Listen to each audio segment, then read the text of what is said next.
जय हिंद प्यारे साथियों, कैसे हैं सभी के सभी। आशा करते हैं कि आप सभी ठीक होंगे, आप सभी मस्त होंगे और आप सभी की पढ़ाई लिखाई एकदम मस्त चल रही होगी।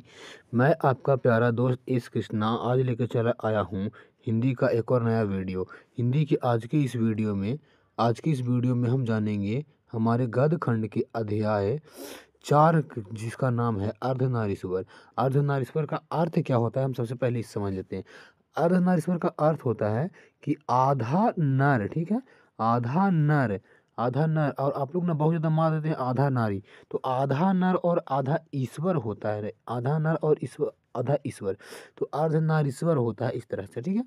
और हमारा जो अर्धनारीश्वर जो है, ये हमारे अर्धनारीश्वर हैं शंकर और पार्वती के, ठीक है। शंकर और कौन है, पार्वती, ठीक। शंकर और पार्वती। अगर आप सभी ने इस चैप्टर को पढ़ा है तब आपने बहुत अच्छा किया है, और अगर नहीं भी पढ़ा तब भी कोई बात नहीं। हम ऑब्जेक्टिव आपको इतना आसान भाषा में बताएंगे, इस ढंग से समझाएंगे कि आप सभी को हर एक चीज़ एकदम कॉन्सेप्ट बाय कॉन्सेप्ट याद हो जाएगा। कॉन्सेप्ट बाय कॉन्सेप्ट हर चीज़ आपको याद हो जाएगा, ठीक है। तो ज़्यादा टेंशन नहीं लेना है, आराम आराम से पढ़ते चलना है। तो देखिए हम अपना पहला सवाल पे पढ़ते हैं। हमारा पहला सवाल कहता है इस तरह से कि रामधारी सिंह दिनकर की रचना है।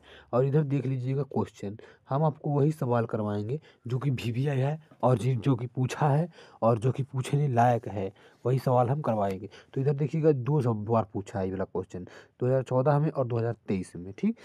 कह रहा है कि रामधारी सिंह दिनकर की रचना कौन है। कौन है, अर्धनारीश्वर है, रोज है, जूठन है कि ओ सदा नीरा है। तो देखिए इनकी रचना कौन है, इनकी जो रचना है ये अर्धनारीश्वर है, इनकी रचना अर्धनारीश्वर है। दूसरा क्वेश्चन कहता है कि ज्ञानपीठ पुरस्कार से सम्मानित रचना है। 2019 का ये पूछा गया क्वेश्चन है कि ज्ञानपीठ पुरस्कार से सम्मानित कौन सी रचना है। ऐसी कौन सी रचना है जिसके लिए दिनकर जी को मिला है, सम्मानित मिला है किस पुरस्कार से, ज्ञानपीठ पुरस्कार से।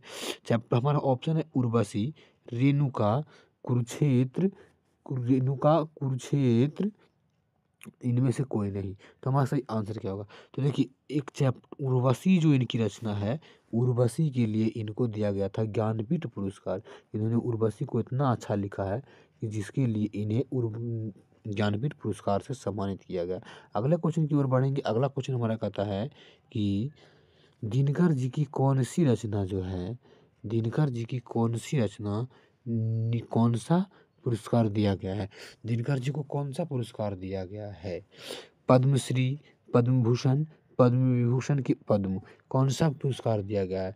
तो देखिए दिनकर जी को जो पुरस्कार मिला था वो पुरस्कार था पद्म विभूषण। पद्म विभूषण जो था वो दिनकर जी को पुरस्कार मिला था। पद्मश्री, पद्म भूषण और पद्म विभूषण, तो सबसे बड़ा वाला जो पुरस्कार होता है ये वाला हमारा पद्म विभूषण होता है, वही पुरस्कार इनको दिया गया था।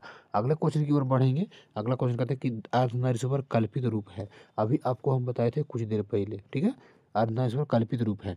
ऑप्शन हमारे हैं राधा कृष्ण का, शंकर पार्वती का, राम सीता का, कि गणेश और लक्ष्मी का। तो देखिए अगर आप देखेंगे तो आपको ये फोटो दिखेगा, इसमें ना एक फोटो देखेंगे उसमें आपको पता चलेगा कि आधा है शंकर जी और आधा पार्वती माता है। तो कल्पित जो रूप है वो शंकर और पार्वती का कल्पित रूप है, ठीक है। बहुत बार क्वेश्चन पूछता है, बहुत बार क्वेश्चन पूछा है।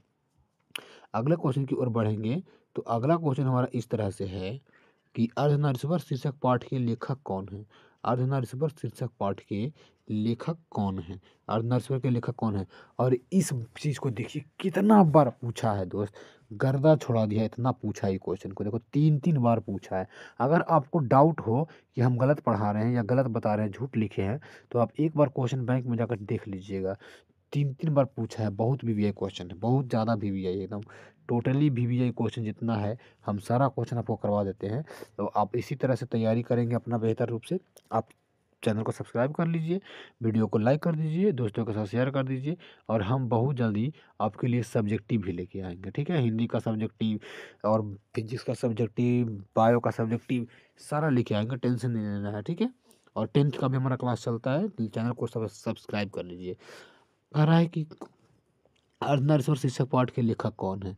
हमारे ऑप्शन कुछ इस तरह से रामचंद्र शुक्ल हैं, हजारी प्रसाद द्विवेदी हैं, रामधारी सिंह दिनकर हैं, कि मोहन राकेश हैं। हमारा सही आंसर क्या होगा। तो अर्धनारीश्वर के लेखक कौन हो जाएंगे दोस्त, सी हमारा सही ऑप्शन है, रामधारी सिंह दिनकर जी जो हैं हमारे अर्धनारीश्वर के लेखक हैं। अगला क्वेश्चन की ओर बढ़ेंगे तो अगला हमारा क्वेश्चन कहता है कि अर्धनारीश्वर शीर्षक पाठ हिंदी साहित्य की कौन सी विद्या है? कौन सी विद्या हिंदी साहित्य की कौन सी विद्या है? हमारा ऑप्शन कुछ इस तरह से है, रेखा चित्र है, निबंध है कि जीवनी है कि आत्मकथा है।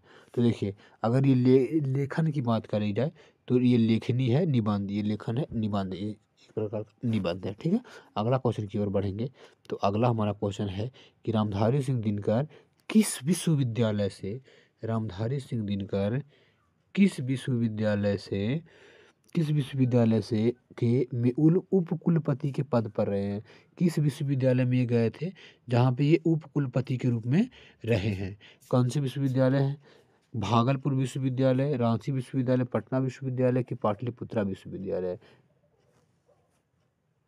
विश्वविद्यालय की पाटलिपुत्रा में, तो पाटलिपुत्रा विश्वविद्यालय। तो इसका सही आंसर क्या होगा? देखिए तो रामधारी सिंह दिनकर जी जो थे ना वो भागलपुर विश्वविद्यालय में थे। भागलपुर विश्वविद्यालय में जो थे हमारे ये भागलपुर विश्वविद्यालय के उप कुलपति रहे हैं। ठीक है, अगले क्वेश्चन की ओर बढ़ेंगे तो अर्धनारीश्वर शीर्षक निबंध में शंकर और पार्वती का कौन सा रूप वर्णित है? ये क्वेश्चन पूछा है 2023 में। कौन सा रूप वर्णित है? कौन सा ऐसा रूप दिखाया गया है? अभी आपको बताए होंगे हम, आदर्श है, यथार्थ है, कल्पित है कि वास्तविक है? तो देखिए कल्पित रूप दिखाया गया है, ऐसी कल्पना किया गया है, कल्पित रूप है। ठीक है, अगला क्वेश्चन की ओर बढ़ते हैं तो कहता है दिनकर जी का जन्म बिहार के किस जिले में हुआ था? दिनकर जी का जन्म बिहार के किस जिले में हुआ था? हमारा सही आंसर क्या होगा? तो इनका जो जन्म हुआ है वो हुआ है बेगूसराय में। इनका जन्म किस जिला में हुआ है दोस्त? बेगूसराय में इनका जन्म हुआ है। इनका जन्म कहाँ हुआ था? बेगूसराय में। ठीक है, अब हम अगले क्वेश्चन की ओर बढ़ेंगे तो हमारा अगला सवाल कहता है कि अर्धनारीश्वर किस गुण का समन्वय है? अर्धनारीश्वर जो है अर्धनारीश्वर में किस गुण का समन्वय है? किस गुण का समन्वय है?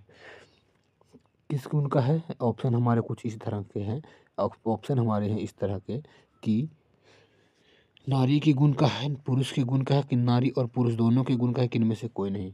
तो अगर आप चैप्टर को न ध्यान से पढ़े होंगे तो आपको पता चला होगा कि इसमें ना ये जो चैप्टर है इस चैप्टर में ना कि नर और नारी दोनों के गुणों का समन्वय है। दोनों के गुणों के बारे में बात किया जाता है तो नर और नारी दोनों के गुणों का समन्वय हो जाता है। अगले क्वेश्चन की ओर बढ़ेंगे तो कहता है दिनकर की पहली कविता किस पत्रिका में प्रकाशित हुई थी? कौन सी प्रकृता पत्रिका थी जिसमें उनकी पहली कविता प्रकाशित हुई थी? छात्र सहोदर थी, छात्र पत्रिका थी, कि छात्र मित्र था, कि इनमें से कोई नहीं? तो देखिए इनकी जो पहली कविता प्रकाशित हुई थी जिस पत्रिका में, उस पत्रिका का नाम था छात्र सहोदर। उस पत्रिका का क्या नाम था? छात्र सहोदर नाम था। अगले क्वेश्चन की ओर बढ़ेंगे तो हमारा अगला क्वेश्चन ये कहता है कि देखिए अगला क्वेश्चन कहता है कि दिनकर जी का पहली कविता कब प्रकाशित हुई थी? दिनकर जी की पहली कविता कब प्रकाशित हुई थी? वही प्रकाशित हुई थी जो छात्र सहोदर में प्रकाशित हुआ था। पहला कविता छात्र सहोदर में, वो पहली कविता कब प्रकाशित हुई थी? 1920 में, 25 में, 30 में कि 35 में? तो देखिए आपको जितना पता है आप ज़रूर एकदम कमेंट करते नहीं हैं। आप लोग सही सही देख मार लेते हैं फिर भी कमेंट नहीं करते हैं कि कितना हम सही किए। एक बार लास्ट तक वीडियो देखिए और कमेंट कर दीजिए कि कितना होता है सही, कितना नहीं होता है सही। ठीक है, तो इनकी से पहली कविता प्रकाशित हुई थी 1925 में। ठीक है, 1925 में इनकी पहली कविता प्रकाशित होती है, 1925। अगले क्वेश्चन की ओर बढ़ेंगे तो अगला क्वेश्चन कहता है कि दिनकर जी के अनुसार यदि पत्नी विचार है, दिनकर जी के अनुसार यदि पत्नी विचार है तो पति क्या है?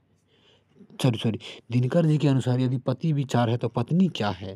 कहते हैं कि दिनकर जी के अनुसार यदि पति विचार है तो पत्नी क्या है? बुद्धि है, समझ है, भावना है, कि इनमें से कोई नहीं? तो दिनकर जी कहते हैं क्या कि यदि पति विचार है तो पत्नी उसकी भावना है, तो पत्नी उसकी भावना है। अगले क्वेश्चन की ओर बढ़ेंगे तो अगला क्वेश्चन हमारा कहता है कि बुद्ध और महावीर ने नारियों को क्या अधिकार दिया था? कौन सा अधिकार दिया था? संन्यास लेने का, भिक्षुणी होने का, पति को त्याग का, इनमें से कोई नहीं? तो बुद्ध और महावीर जो थे ना, बुद्ध बोलते हैं कि हम नारियों को भिक्षुणी होने का अधिकार दे देते हैं, तो उनको भिक्षुणी होने का अधिकार था। अगले क्वेश्चन की ओर बढ़ेंगे तो अगला क्वेश्चन हमारा कहता है कि जब पुरुष नारी के गुण लेता है, जब पुरुष नारी की गुण लेता है तो वह देवता बन जाता है, किंतु नारी जब पुरुष की गुण सीखती है किंतु नारी जब पुरुष की गुण सीखती है तो वह राक्षस हो जाती है। यह किसका कथन है? इस बात को कौन कहते हैं? दिनकर जी, रविंद्रनाथ जी, प्रेमचंद जी की इनमें से कोई नहीं। तो देखिए इस बात को ना प्रेमचंद जी कहते हैं। इस बात को हमारे मुंशी प्रेमचंद जी कहते हैं कि नारी अगर गुण ले लेगी नर का तो वो राक्षसी बन जाएगी, और यही जब नर गुण ले लेगा नारी का तो बहुत देवता बन जाएगा। अगले क्वेश्चन की ओर बढ़ेंगे तो अगला क्वेश्चन कहता है कि अर्धनारीश्वर किस किस विद्या है संबंध है? अर्धनारीश्वर की किस विद्या से संबंध है? कैसी है? निबंध है, एकांकी है, कहानी है? तो हम देखेंगे अगर अर्धनारीश्वर किस विद्या से संबंध है तो ये जो है हमारा है ये निबंध है। ठीक है, ये निबंध है। अगले क्वेश्चन की ओर बढ़ेंगे। अगला क्वेश्चन हमारा कहता है कि किसने अपने जीवन के अंतिम दिनों में, एकदम फटाफट जितने सारे क्वेश्चन हम फटाफट जल्दी जल्दी करते जाएंगे। ठीक है, किसने अपने जीवन के अंतिम दिनों में नारीत्व की साधना की थी? किसने नारीत्व की साधना की थी? गांधी जी ने, रविंद्रनाथ ने, दिनकर जी ने कि उदय प्रकाश ने? तो देखिए अभी हम थोड़ा सा बता देते हैं आपको। हम एग्ज़ाम 2026 की तैयारी करवा रहे हैं।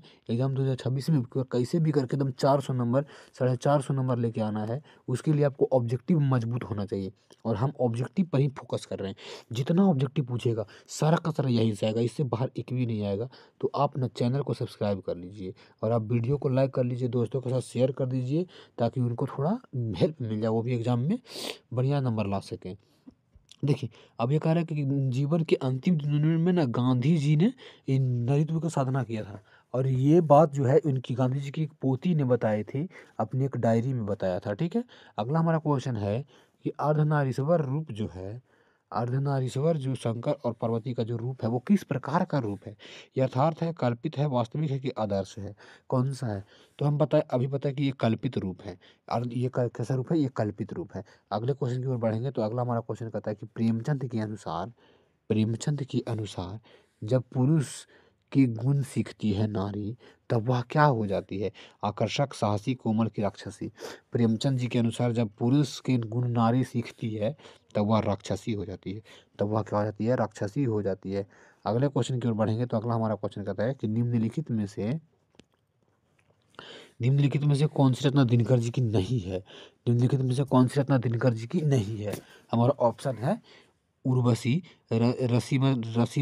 रश्मिरथी, जूठन की कुरुक्षेत्र। तो देखिए ये जो रचना है जूठन है, जूठन इनकी रचना नहीं है। बाकी ये तीनों जो रचनाएं हैं ये तीनों इन्होंने लिखा है। जूठन जो है वो ओम प्रकाश वाल्मीकि के द्वारा लिखा गया है, जूठन।